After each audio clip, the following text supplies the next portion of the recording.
boa tarde, boa noite, independente da hora que você esteja assistindo a este vídeo. Hoje nós daremos continuidade com o módulo 10 para falar da estrutura do jornal. Nós vamos aqui fazer alguns exercícios rápidos, fáceis, para poder continuar o nosso estudo sobre a estrutura do jornal. E após isso, nós começaremos também o módulo 12, ok? Que é o último módulo da apostila. Vamos lá, então?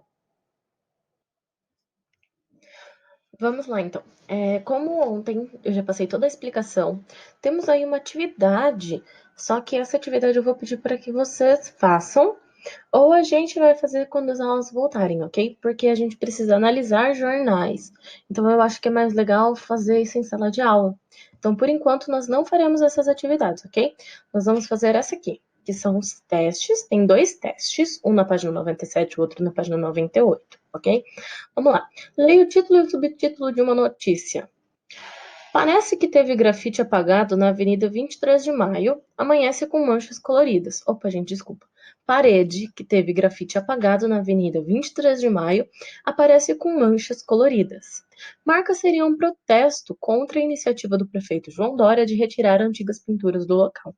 Vocês lembram logo quando Dória virou prefeito de São Paulo? Ele começou a apagar todos os grafites da cidade. Ele começou a passar uma tinta cinza em cima dos grafites que ele não conseguia tirar com água e sabão. Então é sobre isso. E agora assinale a afirmação correta.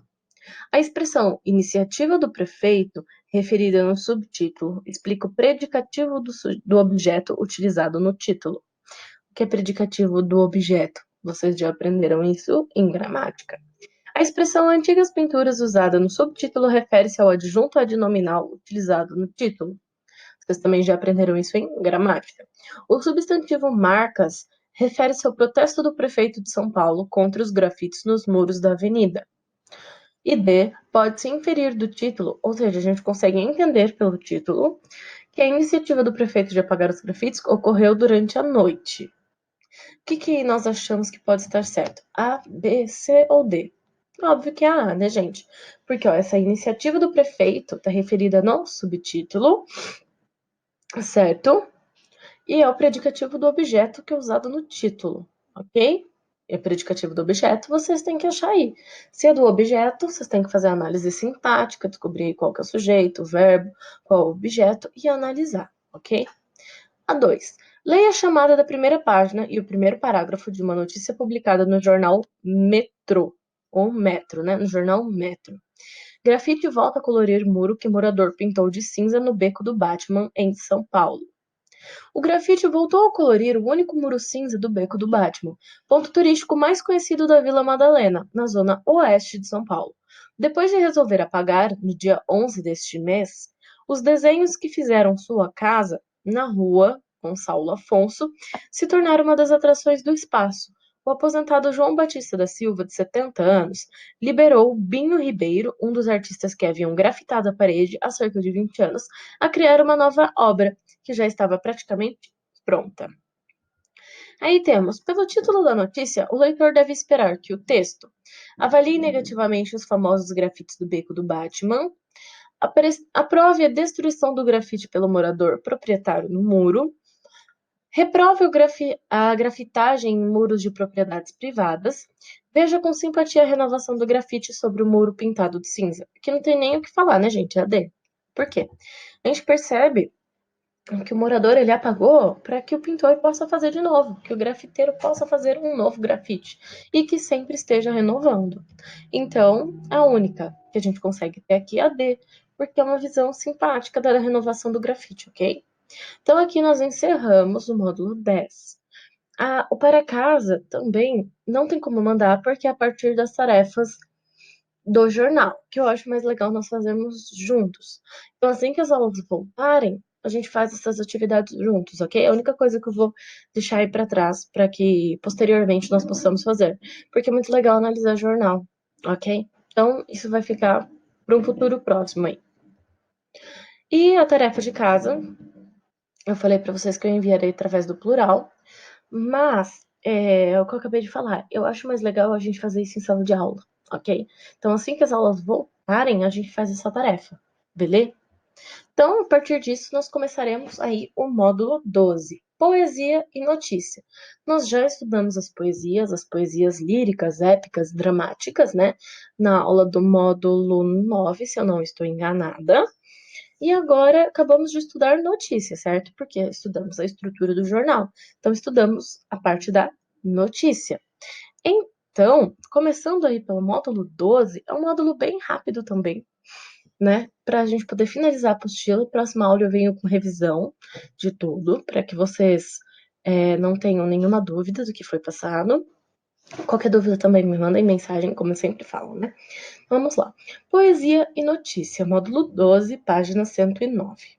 Nas últimas aulas de produção de textos, tratamos de poemas e de poesia. E nas aulas de leitura, você analisou a estrutura do jornal impresso. Concluiremos as aulas deste caderno unindo a criação da poesia e a produção de notícia, gênero textual que é a base do jornal. Ou seja, aqui a apostila de vocês vai unir o estudo da poesia com o estudo da notícia, ok? Vamos continuar aí, ó. Atividade oral e de leitura. Leia a crônica a seguir e responda oralmente as questões. Caso seja chamado por seu professor, fique atento à troca de ideias e opiniões que as respostas suscitarão. Vamos lá. Crônica é um conto, né? Não é bem um conto. É um texto que aborda temas do dia a dia. Por isso que o nome é crônica. Vem de cronos, que significa tempo, ok? Cronologia. Então é algo que acontece no dia a dia. São historinhas curtas que retratam coisas do nosso dia a dia, ok? Notícia de um assalto inusitado. Certa noite, ao sair de um prédio, fui surpreendido. Seria melhor dizer agredido? Assaltado?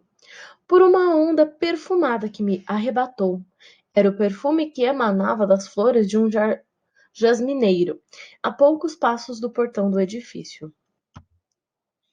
Aturdido e inebriado, arranquei do jasmineiro um punhado de flores e aspirei-lhes avidamente o aroma embriagado. Caminhei até o carro. Nele entrei, atirei as flores sobre o banco ao lado e parti na noite, como se não fosse para casa. Mas fui, e, ao chegar, depus sobre a estante da sala as brancas flores que já não exalavam tanto odor. Opa, desculpa. Era óbvio que daquela inusitada aventura nascesse um poema, e foi o que ocorreu, mas não naquela noite. Na manhã seguinte, sentei-me para escrever o poema que devia expressar a aventura vivida na noite anterior. Tinha diante de mim um papel e branco. Sim, e agora? O que fazer? Por onde começar? Não sabia. Tudo o que havia era uma necessidade de, com palavras, expressar aquele momento quando um cheiro de jasmim atacou-me. O poema, sabe, nasce do espanto, isto é, de um instante em que o enigma, inexplicado e oculto da existência se opõe à amostra. E então vemos que todas as explicações não explicam tudo. Não explicam o que o cheiro de um jasmineiro nos revela, de repente, de noite, num jardim.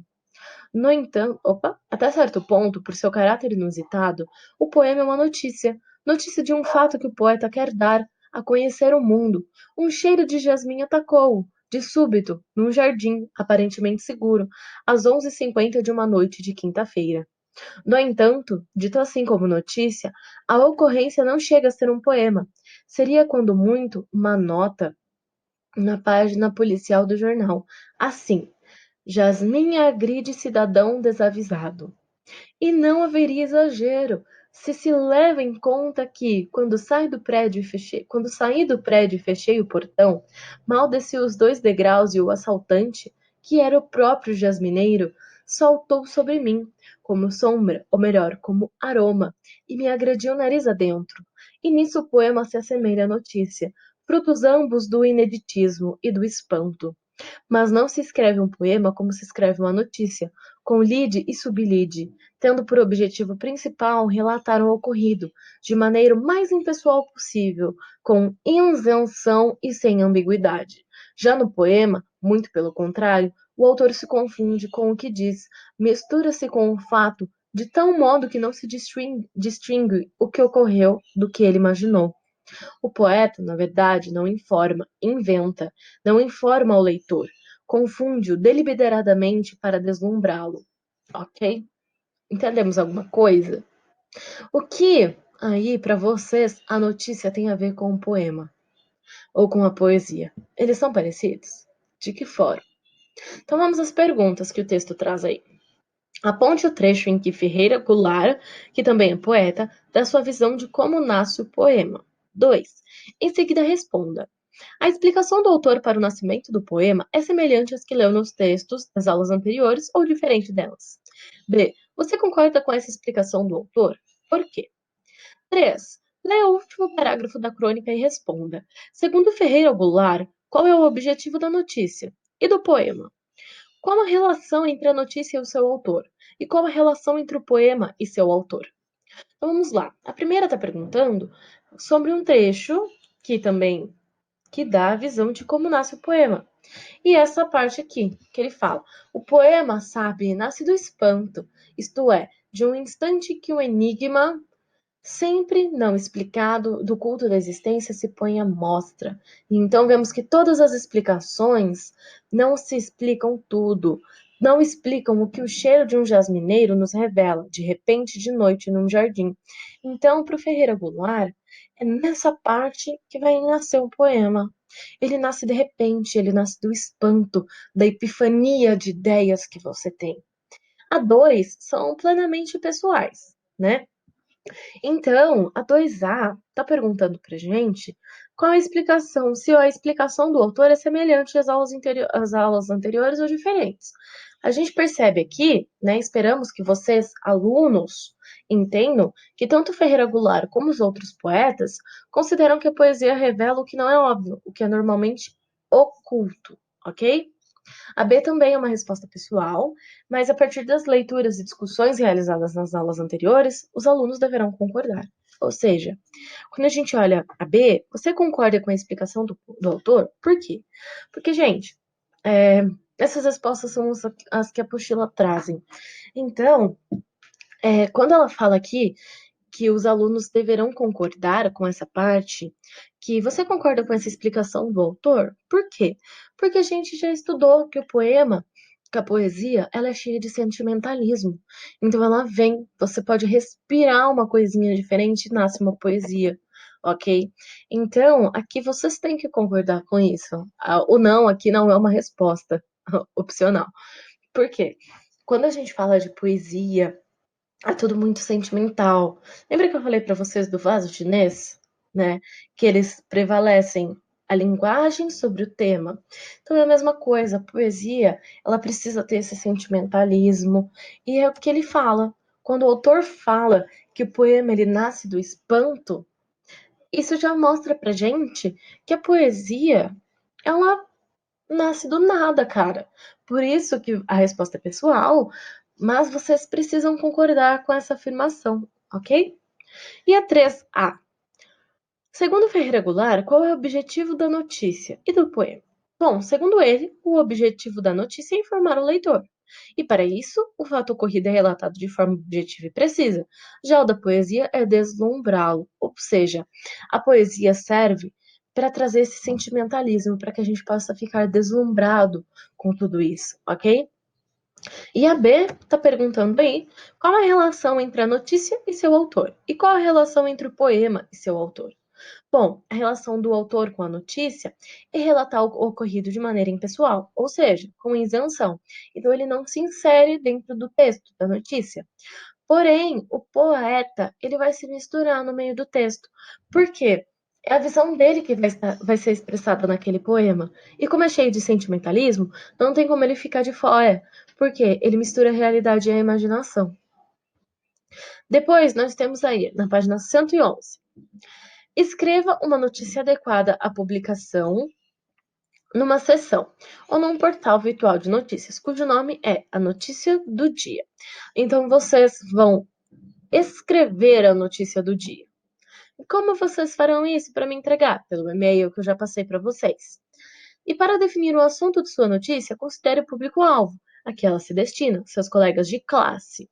Então, a notícia é sobre o que vocês vão querer, só que tem que ser uma notícia do dia. E o público-alvo é o pessoal da sala. Então, vocês vão escolher um assunto sobre o que aconteceu, né? E como que vocês vão escolher esse assunto? Pode ser sobre qualquer coisa, mas tem que ser algo que tenha acontecido no dia, ok? E para escrever, lembre-se de algumas características desse gênero textual. A notícia relata o que aconteceu, com quem, onde, quando, como e por quê. Assistam a última videoaula, a videoaula de ontem, que eu expliquei tudinho para vocês como isso está relacionado. O texto é escrito em terceira pessoa, com verbos no pretérito, e deve conter duas partes. O que são verbos no pretérito? São verbos no passado. A primeira parte é o lead, que vai fornecer as informações básicas, que são quem, o que, onde e quando, ok? Então tem que ter essas quatro informações aí. E depois vocês precisam do desenvolvimento do texto, que fornece detalhes sobre o fato, inclusive o como e o porquê. Deve ter um título, cujo curto que resume o fato e desperte a curiosidade do leitor. O título dispensa artigos, adjetivos, advérbios, locuções e também o ponto final. Os verbos devem estar no presente. Opa, desculpa. Então, o meu texto tem que estar escrito no pretérito. Porém, a minha manchete, o meu título deve estar no presente. Isso é uma coisa que vocês podem notar em jornal. Qualquer jornal. As manchetes, os títulos, estarão sempre no presente. Sempre, sempre, sempre. E depois vocês precisam fazer a revisão do texto, verificar se a notícia está organizada em pelo menos dois parágrafos, né, que é o lead e o desenvolvimento. O lead contém as informações básicas, o desenvolvimento apresenta outros detalhes. O texto foi escrito em terceira pessoa. Então, quando a gente fala de terceira pessoa, é ele, né? Eu não vou falar eu, porque eu é primeira. Vamos lá. Eu, tu, ele, ela. Então, eu, tu, ele. Primeira pessoa, segunda pessoa, terceira pessoa, né? Terceira pessoa do singular, ele ou ela. Agora nós temos as pessoas do plural. Eu, tu, ele, ela, nós, vós e eles. Então, nós, primeira pessoa do plural, vós, segunda pessoa do plural, e eles, elas, terceira pessoa do plural. Então, o texto deve estar escrito em terceira pessoa. Ele não falou se é do plural ou do singular. Então, vocês podem usar um dos dois. Por exemplo, eles foram acampar e acordaram com um urso comendo a perna da mulher. Ok? Isso é um texto em terceira pessoa. Você não pode se colocar dentro da história. E, enfim, vocês têm que fazer a revisão do texto. Eu, em casa da unidade 12, eu mandaria através do plural para vocês, junto com essa atividade. Eu vou dar uma semana para vocês fazerem essa atividade, ok? Eu vou mandar pelo plural a atividade para casa, que é o em casa, tá na página 112. E a notícia aqui do jornal, vocês devem me entregar por e-mail, ok? Quem tiver esquecido meu e-mail, olha no grupo da sala, olha nas aulas anteriores, que eu sempre coloco para vocês, beleza?